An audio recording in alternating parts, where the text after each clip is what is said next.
안녕하세요. 찬미 예수님.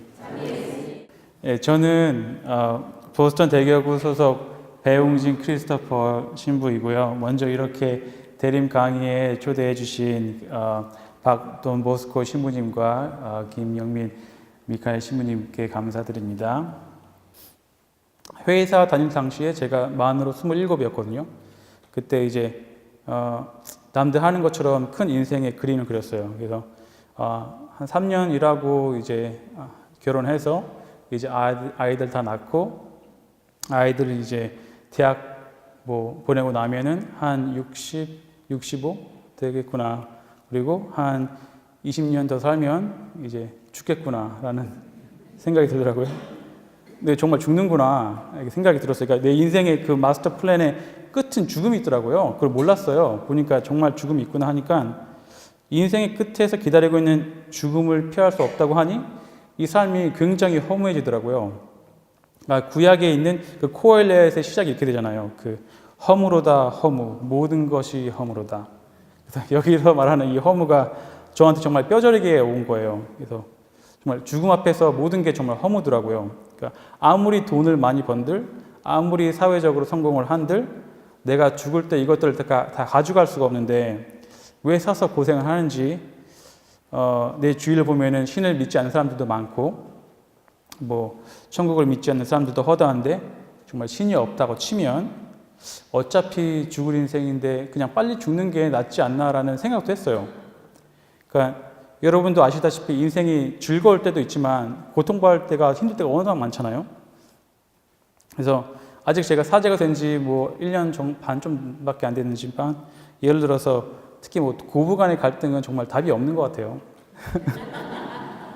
정말 인간관계에서 정말 결혼한 아들이 며느리의 남편이란 말이 있잖아요. 그죠? 내 자식이 아니고 며느리의 남편. 그런 말처럼 인간관계에서 가족관계 되게 힘드는데 이런 것들을 무슨 이유로 참으면서 살아가야 되는지, 어차피 죽을 인생인데 제 자신에게 많은 질문을 했어요. 그래서 그런 인생의 목적의 의미를 찾아 했던 20대 후반에 우연한 기회로 BMI라고 Bridge of Mission International 이라는 한국 가톨릭 평신도가 주관하는 선교 단체를 통해 가지고 2010년에 큰 지진이 일어났던 중앙 아메리카의 아이티라는 가난한 나라로 10일간 봉사활동을 하게 되었는데, 그게 제 삶을 굉장히 많이 바꿔놨어요. 그래서 여기에 대한 동영상을 제가 짧게 준비했는데 같이 보고 같이 말씀드리겠습니다.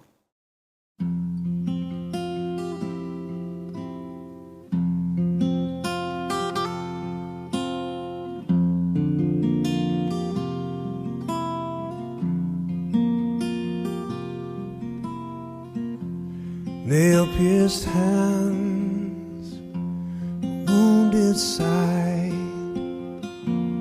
This is love. This is love. Holy heart sacrificed. This is love. This is love. I bow down to the Holy One. I bow down to the Lamb. I bow down to the Worthy One. I bow down to the Lamb.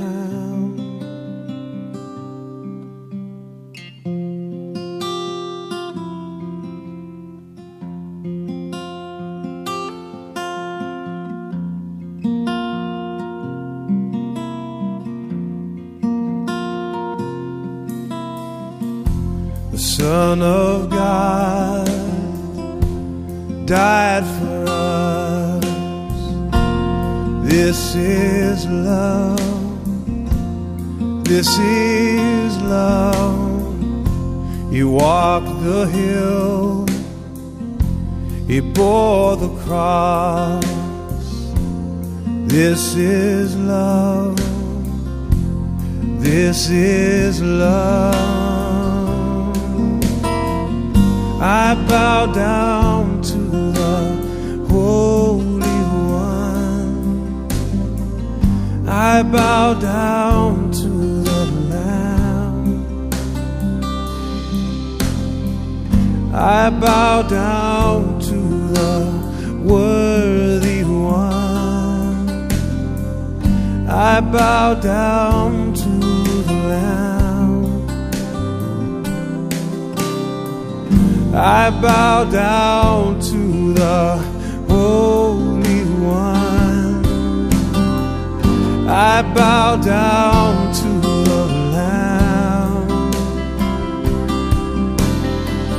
I bow down to the worthy one. I bow down to the Lamb. I bow down to the Holy One. I bow down to the Lamb. I bow down to the worthy one. I bow down to the Lamb. Jesus, I bow to you.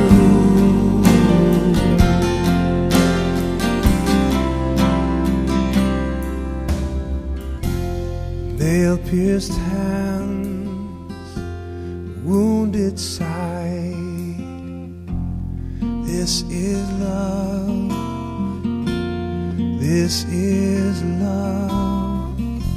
A holy heart was sacrificed.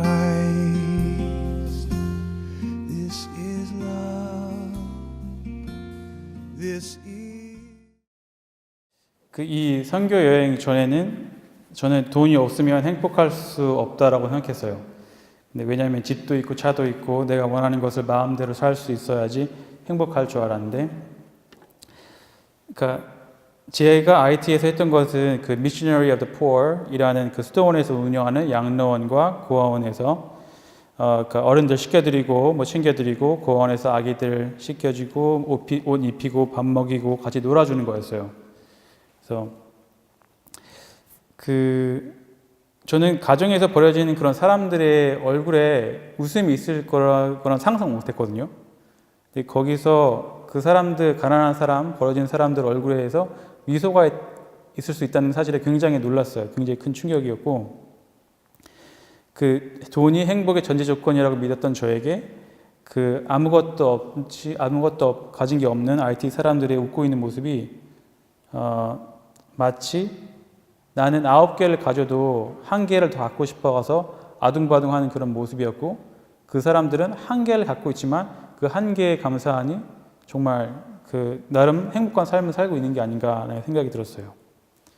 그래서 그리고 그곳에 계신 수사님과 이야기할 기회가 있었는데, 거기 있는 수사님들이 대부분 다 젊으셨어요. 그래서 한 20세 정도 되는 이제 수사님과 얘기했는데, 제가 말씀드렸어요. 당신은 아직 20살밖에 안 되는데 왜 이곳에서 할머니, 할아버지들 똥기저귀 갈아드리면서 이제 살려고 하십니까? 그러니까 대학을 가고 뭐 이렇게 좋은 직장도 잡아서 살면 뭐 훨씬 편안한 삶을 살 수 있지 않을까? 아니면 그러면서 돈 기부하면서 사는 게 그런 방법도 있을 텐데 말이에요. 뭐 그렇게 말씀드리니까 그 애때 보이는 수사님이 한마디가 저의 그런 가치관을 송두리째 무너뜨렸는데, 그분이 이렇게 말씀하셨어요. 예수님은 저에게 생명을 주셨습니다. 저는 그저 예수님께 제 생명을 되돌려 드리는 것 뿐입니다. 예수님께서는 너희가 내 형제들인 이 가장 작은 이들 가운데 한 사람에게 해준 것이 바로 나에게 해준 것이다 라고 말씀하셨습니다. 그런 것처럼 이곳 양로원 고아원에서 버림받은 이들을 섬기며 예수님께 제 생명을 단지 되돌려 드리는 것입니다. 이렇게 말씀하시더라고요. 그러니까 이런 수사님의 말씀 듣고 저는 한동안 멍하니 있었어요. 어떻게 이런 어린 사람이 이렇게 고귀한 생각을 가지면서 살 수 있을까? 그 순간 이 수사님의 남을 섬기는 인생, 그게 얼마나 아름다운지 알 수 있었어요. 그러니까 세상의 성공과 명예만 바라보고 왔던 저에게 이런 희생과 사랑의 삶의 방식이 너무나 고결했고, 무늬만 카톨릭으로 살아왔던 저에게는 정말 큰 참회를 가져다 주었어요. 그래서 또 한 가지 또 기억에 남았던 거는 이제 IT에서 그 고아원에서 아이들을 돌볼 때 거기에 그 한 살짜리 여자아이가 있었어요. 그래서 한 살짜리 여자아이인데 그 머리에 무슨 큰 이렇게 문제가 있어가지고 뇌가 머리가 계속 커지는 병이었어요. 뭐 뇌 수막염 뭐 그런 거였던 것 같은데, 그 아기한테 이제 그 죽을 이제 이렇게 먹이는데 한 숟갈 한 숟갈씩 떠먹이는데, 생각했죠. 이 아기는 왜 태어났는지, 이 아기에는 무슨 의미가 있는지, 이렇게 허무하게 짧게 살 인생인데, 그런 생각이 들면서 그 순간 이런 생각이 들더라고요. 제가 IT에서 그 아기처럼 태어날 수도 있었겠구나라는 생각이 들었어요. 그러니까 생각해 보세요. 여러분이 원해서 한국인으로 태어난 게 아니에요. 여러분도 충분히 IT에서 그렇게 태어날 수 있었죠. 그러면서 만약 제가 IT에 태어나고 그 아기가 한국에 태어났었으면 정말 나와 이 아기의 그 관계가 완전 반대가 된 게 아니었을까. 내가 정말 그 아기처럼 정말 죽어가고 있었고 그 아기가 이제 한국에 태어나서 나를 도와주러 오지 않았을까라는 그런 생각을 하면서, 내가 갖고 있는 게 모든 것들이 다 주님의 선물이라는 생각이 그때 딱 들더라고요. 그래서 내가 갖고 있는 거를 나만 잘 먹고 잘 사는 거, 그게 맞지 않다고 생각이 들었어요. 그래서 지금 생각해 보면 그 아기가, 그 죽어가는 아기가 세상의 관점에서는 굉장히 짧은 인생을 살다가 이름 없는 아이일 수 있는데, 제가 볼 때는 그 아기는 주님이 주신 그 갸냘프고 그 힘든 힘없는 모습들을 살면서 그 아기의 약함을 통해서 세상적으로 살았던 제 마음, 주님께 다친 한 청년의 이 다친 마음을 열어놓지 않았나라는 생각이 들었어요. 제게는 그 예수님이 이런 힘없는 아기의 모습으로 오셨던 것 같아요. 그리고 세상의 눈높이로 보면 아무런 존재가 없는 이 아기라고 생각할 수 있겠지만, 주님은 이 아기를 통해서 한 청년을 사제로 부르시게 된 거죠. 그래서 이렇게 IT에서 많은 깨달음을 얻고 그 10일간의 짧은 선교를 마치고 미국에 돌아왔어요. 이제 이때부터는 이제 정말 다른 삶을 살고 싶었어요. 나누는 삶을 살고 싶었고, 그래서 어떻게 살까 고민을 많이 했어요. 그래서 처음에는 뭐 MBA를 해가지고 뭐 사업이나 뭐 비영리 단체를 해서 도와줄까, 아니면은 공대를 나왔으니까 이제 그 별일사가 되면 이제 패턴 어떻게 되면 돈을 많이 벌거든요. 그러면 돈을 많이 벌어가지고 기부를 할까, 뭐 여러 가지 생각을 많이 했죠. 그때 제가 보스턴 한인성당에 다니고 있었는데, 거기 주임 신부님이 정광호 도미니코 신부님이세요. 그래서 그분과 면담을 했어요.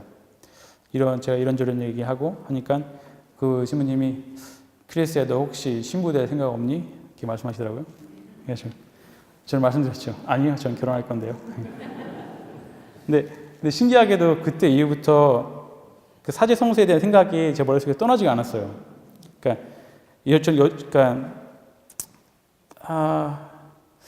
근데 솔직히 저는 예전부터 뭐 다 결혼해서 자식 낳고 뭐 좋은 집에서 좋은 차 타고 그런 거를 이렇게 생각해봤지, 저는 신랑이 되고 싶었지 신부가 되고 싶지 않았어요. 네. 그래서 근데 혹시라도 나를 정말 사제로 부르시는 게 아닌가, 설마 막 그런 생각이 계속 이렇게 들긴 했어요, 정말로. 그래서 나는 사제 성소 부르지 않았어, 그렇게 막 혼자 결정하고 생각하면 진짜 안 불리게 되는 건지, 그냥 눈 가리고 아웅하는 게 아닌 건지 이렇게 생각이 들고, 또 신학교 들어갔다가 안 돼가지고 중간에 나오면 20대 후반에 1년, 2년 커리어 갭 생기면 남보다 뒤처질 텐데, 그런 이렇게 두려움도 많이 생기고 했죠. 근데 막상 결혼에 대해서 생각해 보니까요, 결혼이 또 호락호락하지 않을 것 같더라고요. 여러분들 잘 아시겠지만 결혼이 정말 쉬운 게 아닙니다. 그죠? 30년 정도 따로 살던 그 남녀가 같이 맞춰 사는 게 여간 힘든 게 아니죠. 예? 그 시댁 문제, 처가 문제들 넘어야 할 사람들이 첩첩산중입니다, 진짜. 그래서 근데 그리고 또 뭐 통계를 보면 결혼 대비 이혼 건수가 50%에 가까운 통계가 있으니까 정말 결혼이 쉽지 않은 거구나라는 생각을 이제 하게 됐고요. 그래서 둘이 만나 결혼을 하든 아니면 뭐 홀로 주님께 봉헌되어 사지로 사든 어떤 것도 제가 보기엔 뭐 더 쉬운 길이다 뭐 그렇게 보이지 않았어요. 그래서 그런 것도 있었고, 근데 무엇보다 저는 그게 망설였던 게 저는 그 당시에 아시는지 모르겠지만 그 람보르기니라고 굉장히 좋은 스포츠카가 있어요. 그래서 저는 그 차를 사기 위해서 돈을 모으고 있었거든요. 그래서 정말 멋있는 차예요. 우주선같이 생겼는데 차 문도 평범하게 열리지 않아요. 차 문도 위로 열어야 돼요. 위로. 네, 위로 열고 뭐 이렇게 해야 되는데 생각해 보세요. 신부님들은 그런 차를 타면 안 되잖아요. 그렇죠? 그래서 어쨌든 이런 영적인 혼란 속에서 이제 기도를 하기 시작했어요. 이렇게 마침 그 쿠네라고 이렇게 청년 그 성령 세미나가 유재지에 있어가지고 그 성령 세미나도 참석하고 또 여러 강의를 듣고 이제 수녀님 뭐 신부님들과 대화하면서 조금씩 하나님과 이렇게 친해지게 된 것 같습니다. 그래서 머리로 이해하는 하나님에서 이렇게 기도하면서 성체 성사 고해 성사를 통해 가지고 예수님의 사랑을 이렇게 조금씩 알아가게 됐던 것 같아요. 그때 그 쿠네 성령 세미나에서 그 총고해를 할 수 있는 기회가 있었어요. 그러니까 살면서 지금까지 지었던 죄를 이렇게 한번 이렇게 고해 보는 건데 고해 성사를 통해서 뭐 따지고 보면은 사죄를 받은 죄는 다시 고백할 필요는 없어요. 근데 그 성령 세미나에서 그런 이제 내 영혼의 모든 더러운 것을 이제 끄집어낸다는 그런 신심으로 이제 시간에 구애받지 않고 총고해를 할 수 있다 그런 그런 프로그램이 있어가지고 이제 하게 됐는데. 그래서 저는 어렸을 때부터 그 당시까지 그 생각할 수 있던 모든 죄를 다 적었어요. 그래가지고 그 한 A4 용지로 한 4장 나오더라고요. 하나, 둘, 셋, 넷, 이렇게. 그래서 지금이 아니면 안 된다고 해가지고 다 썼어요. 몽땅 다 써가지고 이제 고해성사를 받죠. 정확하게 시간을 안 잡아서 모르겠는데 뭐 좋게 한 45분은 걸린 것 같아요. 고해성사 하는데. 그래서 그리고 그 모든 내 영혼의 찌꺼기를 고해성도에 넣고 이렇게 나오는데 그 제 영혼이 정말 가벼웠어요. 그러니까 이게 고해성사로구나 하는 걸 그때 처음 알았어요, 솔직히. 예, 그래서 그러니까 잠시 제 개인적인 그 고해성사의 팁을 알려드리면요, 저는 들어가서 가장 큰 죄, 가장 부끄러운 죄부터 얘기해요. 왜냐면 작은 죄부터 얘기하면 듣고 계신 신부님이 나를 어떻게 생각하실까 그런 분심이 생길 수가 있어요. 그러니까 왜냐면 앞으로의 죄는 더 클 텐데, 그렇죠? 근데 큰 죄부터 딱 고백을 하면 듣고 있는 신부님의 기대치가 확 떨어지잖아요. 그래서 그 다음부터는 계속 더 작은 데를 고백하니까 이게 술술 다 나와요. 그래서 그게 이제 제 개인적인 팁이에요. 고해성사에 들어가서 무조건 가장 말하기 힘들고 가장 부끄러운 것부터 딱 얘기하시면 그때부터는 다 나오기 때문에. 그리고 지금 현재 보스턴 주교님이 오말리 추기경이신데 그분이 가끔씩 농담으로 말씀하세요. 그분은 이제 당신이 이별할 때라고 생각하면 이제 고해성사 갈 때라고 생각하시는 거예요. 그러니까 보통 이제 추기경님은 한 달에 한 번씩 정도 고해성사 가신다는 거죠. 그래서 이렇게 고해성사를 이제 규칙적으로 가시는 게 좋은 영적 습관일 것 같아요. 그래서 다시 성서 얘기로 들어와가지고 하나님 알아가는데 주의 신부님, 수녀님이랑 얘기를 많이 했는데 그 상담하면서 특별했던 게 그 신부님, 수녀님들은 대부분 당신이 행복한 삶을 살고 있다고 말씀하셨어요. 그러니까 제가 직장에 다닐 때 동료들한테 넌 정말 행복하니? 그러니까 얘기하면 과연 몇 명이나 난 정말 이 직업을 정말 사랑해, 정말 난 행복해라고 말할 사람이 얼마나 될까라는 생각이 들었어요. 뭐 반도 안 될 것 같다는 생각이 들었는데 어쨌든 그 신부님과 수녀님들이 그분과 이야기하면서 그 봉헌된 삶이 그 나름대로 힘든 건 있겠지만 정말 크게 봤을 때 행복하고 기쁜 삶이구나. 내가 그동안 성공과 돈만 쫓으면서 살아와서 이런 삶을 몰랐구나 하는 생각이 들었어요. 그리고 하나님 알아가면서 그분이 정말 선하신 분이고 나를 정말 사랑하시고 나를 속이지 않을 분이라는 걸 이제 알게 되고, 그래서 생각해 보니까 내가 신학교 들어갔다가 나온 한이 있어도 그 후에는 더 예수님을 더 알게 되니 나중에 좀 돈을 덜 벌어도 행복해지는 법을 알 수 있을 것 같았어요. 그래서 아무리 돈이 많아도 성공해도 내 안에 예수님이 안 계시면 내 안에 행복, 사랑이 없으면 무슨 소용이 있겠습니까? 그래서 이성적으로 생각해 봤을 때 결혼하면은 신학교 못 들어가잖아요. 그죠? 그래서 먼저 신학교 들어가고 거기서 정말 사제를 불렸으면 주님의 은총으로 사제가 될 것이고 아니면 이제 분명한 사인을 주실 테니까 나가가지고 내 미래의 배우자를 찾으면 되겠구나 하는 그 생각이 들었어요. 되게 그냥 이성적으로 생각한 거죠. 예. 여러분 보면 이제 아이폰이라든지 뭐 갤럭시 뭐 그런 게 스마트폰 쓰시잖아요.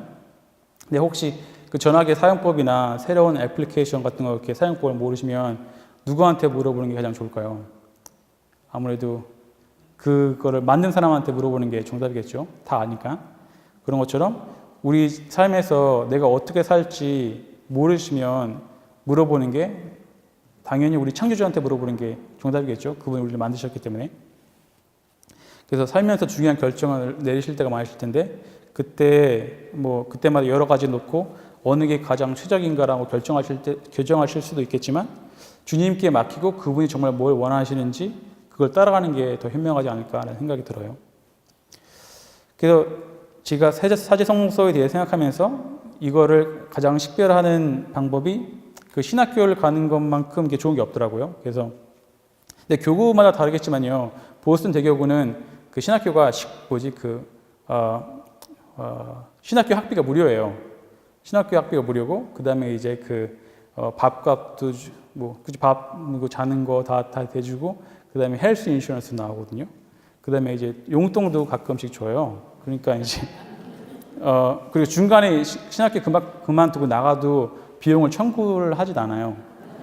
그러니까 생각해 보니까요 이거보다 더 좋은 기회가 없더라고요. 그러니까 두려움은 있었지만, 그렇죠. 다 공짜로 교육을 다 시켜주고 뭐 다 먹여주고 재워주고 용돈도 주는데 그렇죠. 뭐 아실 게 없죠. 그래서 그래도 이제 좀 두려움은 있었지만 그때 제 마음을 더 편하게 해주는 그 방법을 이제 주님이 말씀하시더라고요. 그게 뭐였냐면요. 제가 일했던 회사에서 1년 동안 무급휴가를 주는 사칙이 있어요. 그래가지고 회사에서 1년 장기 휴가를 받아놓고 마음속으로는 신학교 한 6개월만 다녀보자 하는 생각으로 들어갔어요. 네. 그러니까 어차피 저는 신학교를 나올 걸 생각하고 들어간 사람이에요. 네. 그래서 들어갔다가 아니면 나와서 회사에 복직하면 좋잖아요. 그래서 많은 옵션을 열어두고 이제 들어가게 된 거죠. 그래서 어떻게 보면 생각해보면 신학교 그 당시 안 들어간 게 이상했던 것 같아요. 이제 모든 게 좋았기 때문에. 그래서 또 그 당시에 제가 알던 분 중에 한 분이 그 사제성소를 거의 한 10년 동안 고민하신 분이 계셨어요. 그래서 신학교 들어갈지 말지 이렇게 고민하다가 근데 저는 성격상 대충 계산이 끝나면 행동을 옮기는 스타일이에요. 네, 그래서 매도 먼저 맞는 게 낫다고 보스턴 성서국이랑 연락해가지고 신학교 입학을 준비하게 됐죠.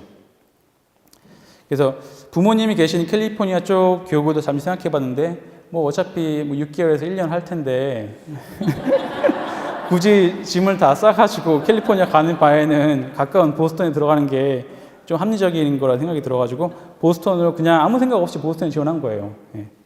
근데 지금 생각해보면 제가 MIT를 들어올 신뢰 솔직히 안 되지만 이렇게 거기 붙여준 게 하나님이 보스턴에 신부가 필요해서 붙여주신 것 같더라고요. 네. 그래서 여러분이 이 대목에서 궁금하실 게 혹시 부모님의 반응 어땠는지 하는 게 궁금하실지 모를 것 같아요. 네. 그 부모님이 제가 신학교 들어간다고 하니까 좋아하셨을까요? 싫어하셨을까요? 정답이에요. 매우 싫어하셨어요. 남의 자식은 되지만 내 자식은 안 된다. 그죠? 근데 신기한 게 저를 가톨릭으로 개종하게 이렇게 도움을 주신 분이 제 어머니세요. 그죠? 내 어머니인데 제가 신학교 간다고 하니까 어머니가 그건 너무 멀리 갔다고. 너무 멀리 갔다고 하시더라고요. 그래서 어머니 항상 제가 성가정을 꾸리면서 사는 걸 항상 기도했지 신부가 되는 걸 이제 꿈도 꿔보신 적이 없다고 정말 완강하게 반대하셨거든요. 그래서 그렇죠. 잘 다니던 회사를 이제 뒤로 하고 신학교 들어간 자체가 황당하죠. 친척들도 막 반대하고 뭐 신기한 게 저는 가까운 친척들은 다 개신교 신자거나 아니면 무교예요. 이제 뭐 먼 친척들, 제 친할머니의 언니분의 가족들만 뭐 이렇게 독실한 가톨릭 신자분이시고 그래서 그런 집안의 반대, 부모님의 반대가 굉장히 커서 많이 고민을 했어요. 왜 부모님, 특히 어머니가 그렇게 반대하는데도 신학교를 들어가야 되는지. 네. 신학교 들어가기 전까지는 제가 생각하기엔 부모님 뜻에 크게 이렇게 거스렀던 적은 없던 것 같아요. 근데 솔직히 부모님이 이렇게 반대하시니까 그냥 신학교 말고 결혼할까라는 이제 유혹도 많이 있었고. 근데 그렇게 하면은 그 부모님 뜻대로 그렇게 하면은 나중에 부모님이 다 돌아가시고 나서 저 혼자 남아서 혹시라도 그때 제가 진정으로 행복하지 않으면 누굴 탓할까라는 생각도 했어요. 그러니까 이게 부모님의 삶을 대신 살아주는 거 아닌가라는 생각이 있었고, 그 당시 제가 만으로 26이었기 때문에, 뭐 26, 7이었기 때문에 제 인생에 책임을 지고 제 인생을 살아갈 나이라고 생각해서 그 결심을 하게 됐죠. 그래서 그리고 또 이제 기도하면서 알았던 게 결국에는 이 모든 게 해피엔딩이라는 걸 알았어요. 왜냐면 예수님은 고통받고 그 십자가에 못 박혀 돌아가셨지만 그 뒤에는 부활의 영광이 오거든요. 그래서 죽음 뒤에는 고통 뒤에는 영광이 있어요. 그래서 이런 큰 반대 있어도 그 결국에는 이제 주님이 하신 일이라면 결국에는 이제 해피엔딩이라고 끝날 거라는 그런 이제 확신이 있었기 때문에 이제 그 신학교를 들어갈 수 있었는데, 근데 신학교 6년 내내 영적 신부님과 상담할 때마다 부모님 반대에 대해서 거기에 대해 얘기를 굉장히 많이 했어요. 지금 돌이켜 보면은 부모님의 반대가 신기하게 제 성수를 더 정화시켜 주는 건 사실이에요. 그죠? 왜 신부가 되어야 되는지, 왜 신부가 되어야 되는지 계속 이렇게 그 생각을 하면서, 네, 그때마다 돌아오는 게 답은 주님이 부르셨으니까 그거예요. 주님이 부르셨으니까 가는 거예요. 뭐 딴 거 없는 것 같아요. 그렇죠? 그래서 근데 어머니에 대해서 또 기도를 많이 했어요. 근데 어머니의 반대에 그 뒤편에 있는 그 어머니의 사랑을 느낄 수 있었어요. 왜냐면 일반인들이 생각할 때 사제라고 하면 결혼 못하고 혼자 살면서 그냥 외롭게 사는 게 아닌지, 또 이제 또 사람들 앞에서 많이 나서게 되니까 구설수에 휘말리기도 쉽잖아요. 뭐 그리고 어떤 신부님이 결정을 내리시면 좋아하는 사람, 싫어하는 사람도 이렇게 나뉘고, 그렇죠? 이렇게 어머니 입장에서는 이렇게 사제로 이렇게 힘들게 사는 것보다 이제 평범하게 남들처럼 결혼해서 사는 걸 이렇게 원하셨던 거기 때문에. 근데 이런 생각 때문에 이제 좋은 여자 만나서 결혼할까 그냥 유혹도 이렇게 생각했는데, 그래도 무턱대고 결혼했다가 결혼이 위기가 찾아오잖아요. 그렇죠? 위기가 찾아올 때 네, 그때 사제가 됐어야 되나.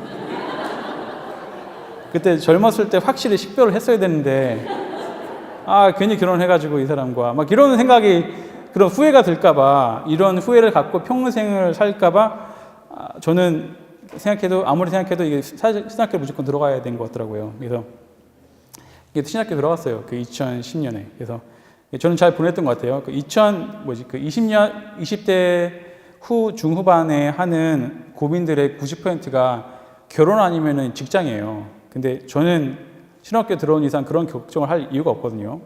그러니까 이제 주님의 뜻이 무엇인가 기도하고 공부하고 동료 학사님들과 잘 지내면서 뭐 신학교에서 음식도 되게 잘 나왔거든요. 그래서 뭐 아쉬울 게 없었어요. 그래서 그러니까 하나님을 알아가고 그분과 대화하면서 이렇게 사랑 나누는 게 정말 좋았고요.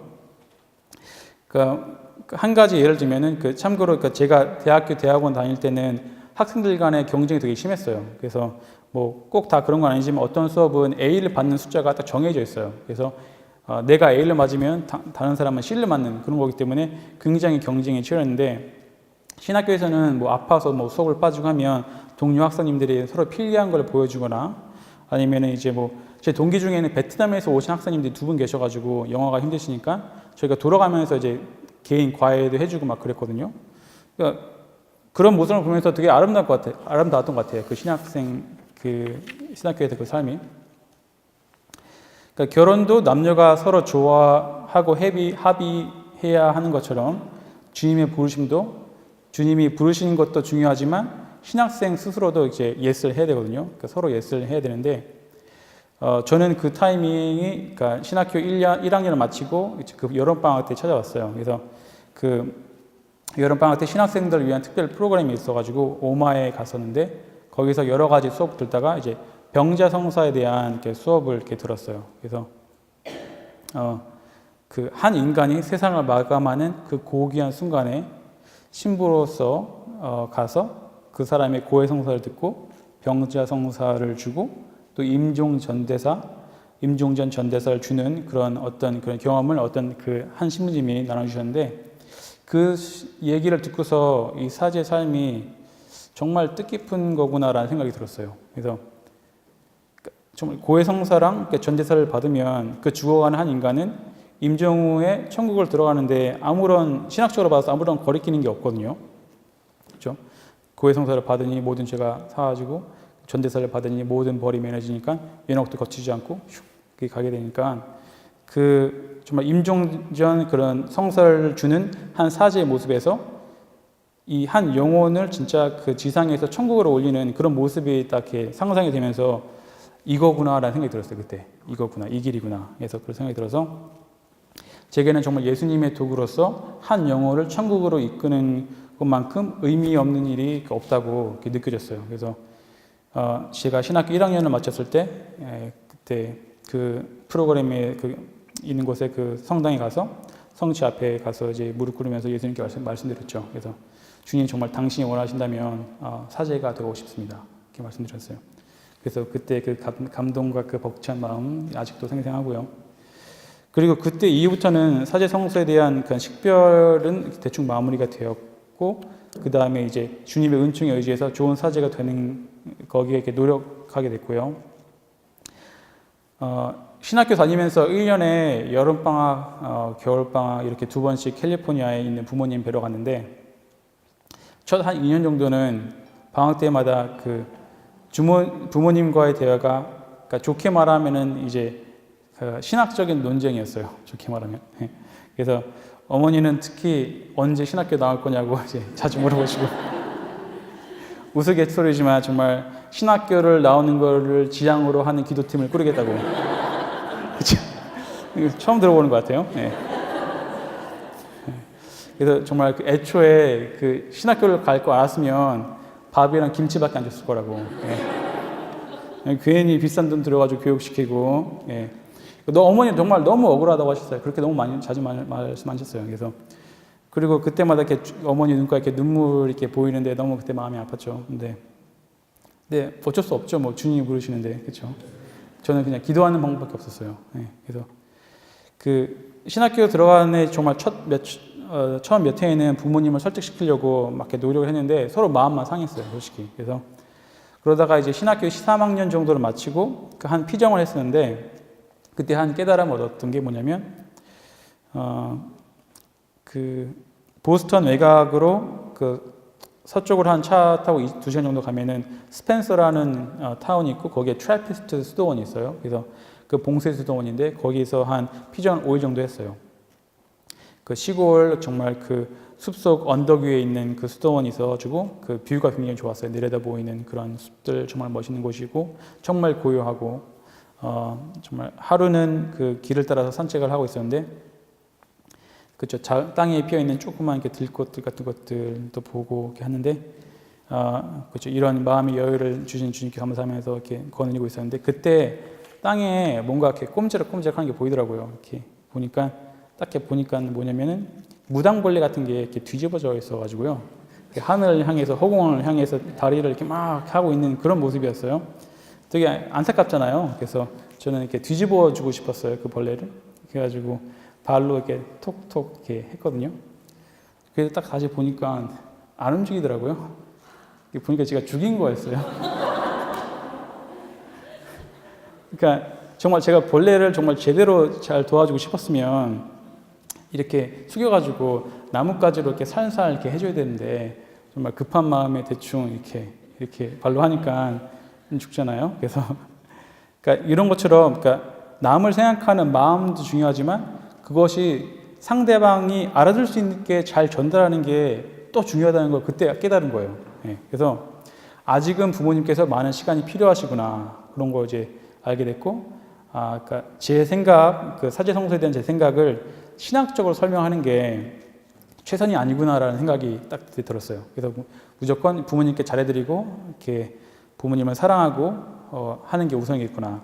내가 먼저 기쁘게 행복하게 살면서 그것으로 내 사제성서를 설명하는 거에 그런 게 좋구나라는 걸 생각을 했고요. 그래서 시간이 지나서 부모님이 준비가 되셨을 때 그때 물어보시면 그때 설명해도 늦지 않겠구나라는 생각이 들었어요. 프란치스코 성인이 말했다고 보통 하는데 항상 복음 말씀을 전하십시오. 다만 필요할 때만 말을 사용하십시오. 뭐 이렇게 말씀하셨잖아요. 여러분들 보면 가족이나 친한 그 분들 중에서도 쉬는 신자분들 어렵지 않게 찾아보실 수 있을 것 같은데 그때 말로 이렇게 하실 수도 있겠지만 제 생각에는 여러분 자신이 정말 기쁘게 먼저 사시면 그리고 그분들께 사랑으로 다가가시면 때가 올 것 같아요. 그래서 왜 엄마는, 왜 아빠는, 왜 형제님은, 자매님은 이렇게 항상 웃는 얼굴로 기쁘게 사십니까? 이렇게 물어볼 때 그때 상대방이 받아들일 준비가 됐기 때문에 그때 가서 예수님에 대해서 말씀드리면 상대방 입장에서는 여러분의 삶으로 드러나는 그 복음의 증거가 보이기 때문에 여러분의 말씀을 더 귀담아 듣지 않을까라는 생각이 듭니다.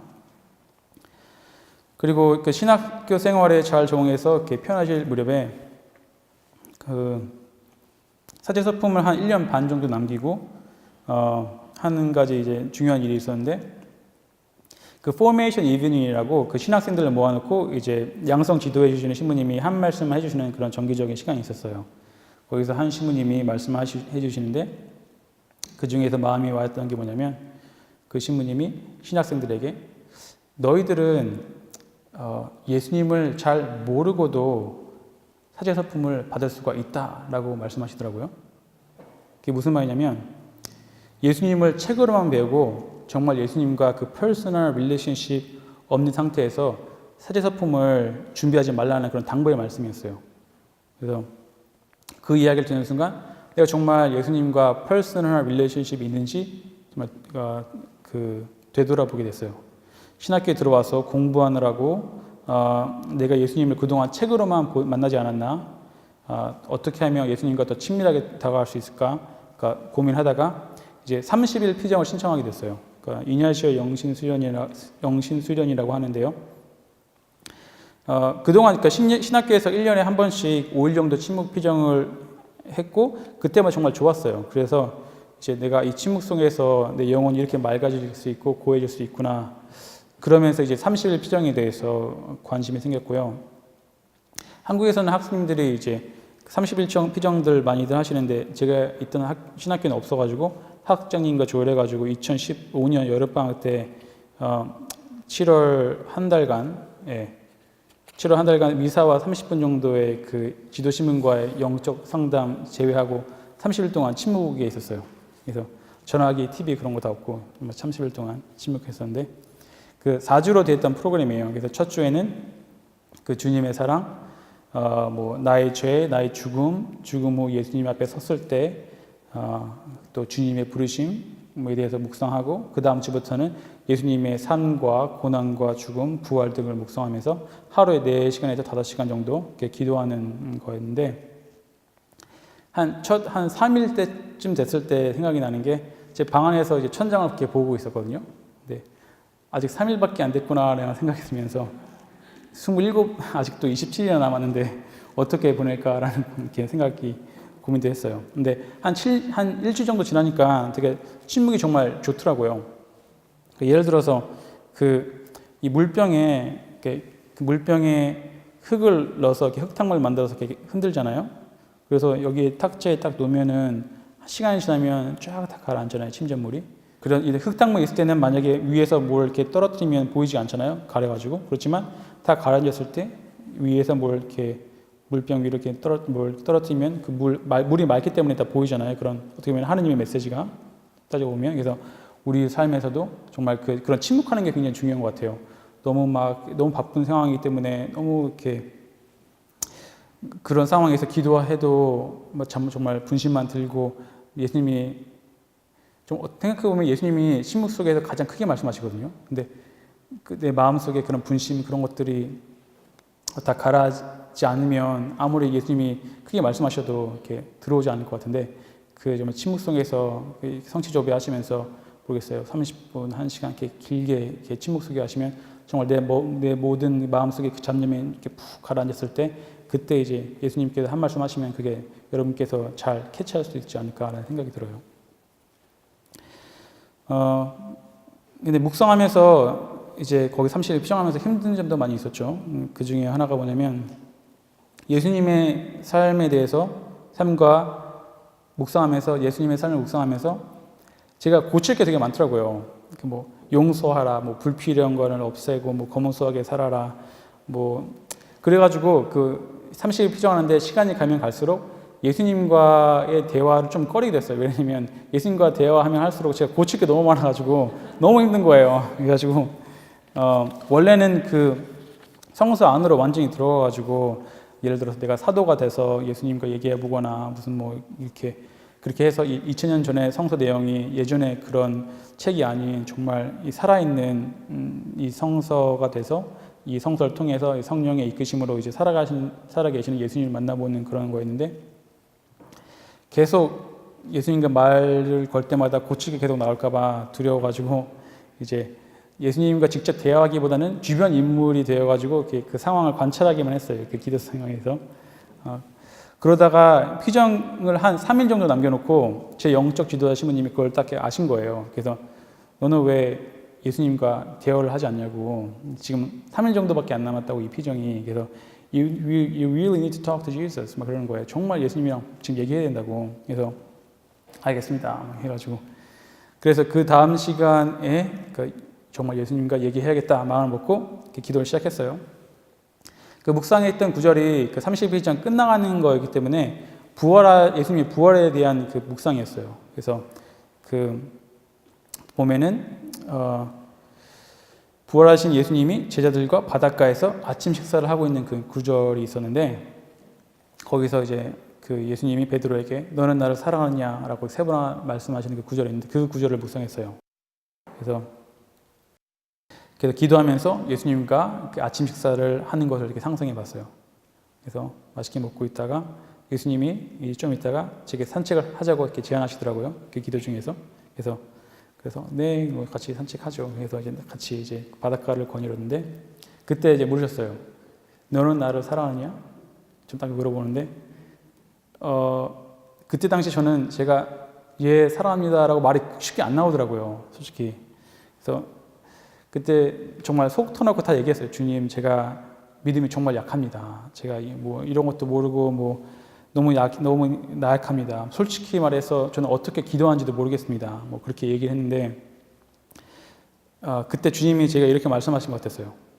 온 마음 다해 기도해라. 온 마음 다해 기도해라. 생각해 보니까 맞는 것 같더라고요. 그러니까 여러 가지의 기도의 방법이 있지만 그 방법들보다 정말 궁극적인 것은 마음가짐이라는 것을. 그래서 그 30일 피정의 가장 핵심 은총 그 코어 그레이스가 저에게는 온 마음 다해 기도하라였어요. 그래서 그 말씀이 정말 좋아가지고 저는 제 상봉 구절을 그 시편 86편 12절 그 제 마음을 다해서 당신을 찬미하랍니다 이렇게 정했거든요. I will praise you with all my heart, with all my heart. 그걸 넣었어요. 그래서 정말 온 마음 다해서 기도하고 정말 주님의 은총으로 사자가 된다면 온 마음 다해서 기도를 하고 그분의 뜻을 듣고 행하고 또 다시 그분을 찾아가고 정말 그렇게 주님께 의지하면서 하루하루 살아가면 되겠구나. 주님이 나를 이끄시니까 그분을 믿고 가면 되겠구나라는 그런 용기 확신이 들어서 신학교 마지막을 잘 준비할 수 있었어요. 정말 주님의 사랑은 용암 같은 것 같아요. 정말 내 마음속에 작은 틈이라도 있으면 열어두면 정말 하나님의 사랑이 들어오셔가지고 내 마음의 모든 걸 녹여주시고 그 사랑으로 가득 차게 만드시는 것 같아요. 그래서 2016년 5월 21일 날 그 사제서품을 주님 은총으로 받게 되었는데 그 말씀드리기 전에 그 안타깝게로 제 사제서품이 제 어머니께는 제 장례식이었어요.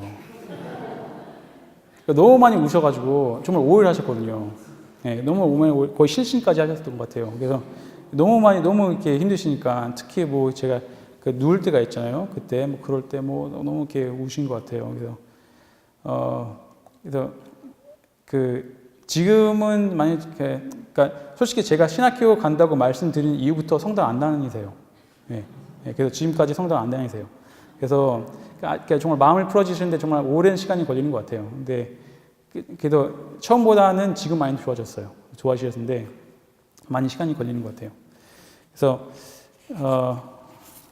근데 그 5월 21일이라는 날이 저한테 되게 특별했던 게 뭐냐면 그때가 또 제 생일이에요. 5월 21일이. 근데 그 생일도 그냥 생일이 아니고 제 33번째 생일이었어요. 그렇죠? 33번째 생일은 예수님이 돌아가시고 이제 십자가 못 박히는 그런 부활하신 그런 그렇죠? 예수님의 그 나이신데 참 신기했죠. 근데 여기서 끝이 아니에요. 이게 그 날이 또 멕시코의 교구 신부이시면서 순교자인 크리스토퍼 마가야네스 하라 성인의 축일이에요. 그래서 사제서품 생일, 또 33번째 생일, 축일이 이게 3박자가 딱 된 거예요. 그래서 예수님이 정말 저를 사제로 부르신 게 맞겠죠. 네. 그래서 인생이 정말 길어봤자 100년인 것 같아요.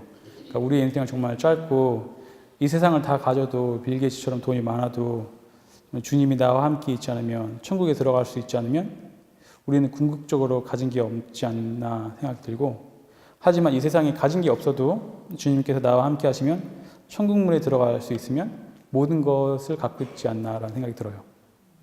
그래서 제가 사제된 이야기를 여러분께 나누었는데 이 이야기의 주인공은 제가 아니고 저를 이렇게 변화시켜 주신 주님 예수님인 것 같아요.